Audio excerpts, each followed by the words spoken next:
when people first come to you, because obviously, like, and I love that you've got a more, I'll say, like, esoteric approach to money and wealth and growth. Like, what are some of the things that you see a lot? And again, as I say, like, all over the world, or even locally, what are some of the mistakes that people are making with their wealth or with their money? Obviously, you mentioned a few already that are mistakes that people can make, being like, I'm just going to hope and just put money away and do Yeah. nothing. But is there anything that you see like quite consistently across the board? You're like, shouldn't have done So that. You shouldn't have done that. yeah, two things, and really take this in context.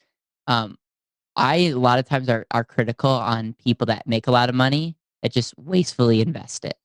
So for instance, I think the number one mistake I see in this category of people that have a lot of potential is they make money, they want to do the right thing, but they invest it in assets and other things that don't actually give them the result that they want.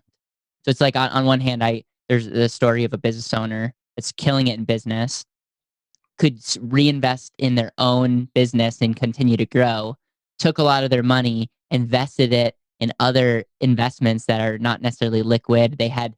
You could maybe get an 8, 9, 10, 12% rate of return. And what you're doing is you're starving your business and dramatically potentially taking yourself out of business to maybe get a good rate of return. And I look at that and go, that you're being dumb. Like, why are you doing that? Why are you starving this thing that's feeding you to begin with?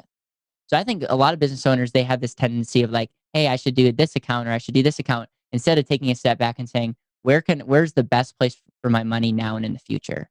We have to understand that there's two types of elements here. There's a long-term time value of money, pretty much saying any decision I make today, my dollars are worth way more than a dollar.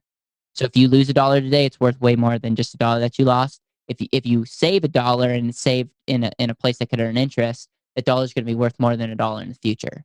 But then there's also the control element of, especially if you're a business owner or if you're a marketer listening to this, you have to understand that you having control over capital could be far greater than a compound dollar.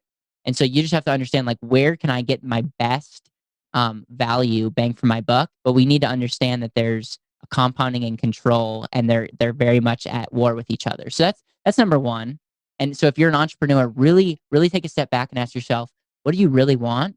And put your money in a place that will help you get there. I stress that, but I see so many entrepreneurs trying to do the right thing and they're starving themselves in the process. So that's number one. Number two, most people are broke because of themselves. It's a heart issue. They have no discipline. They're not. I just interviewed today actually the Millionaire Next Door author. And while the Millionaire Next Door has, I mean, a lot of people have opinions. Essentially, it was just a study of millionaires and how they essentially, like, I could summarize the book.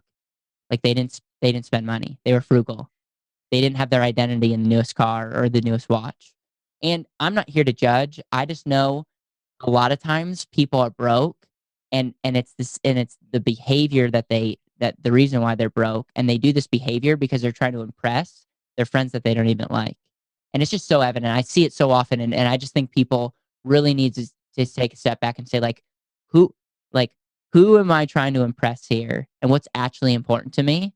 Because a lot of people are spending a lot of money on things that they don't even value.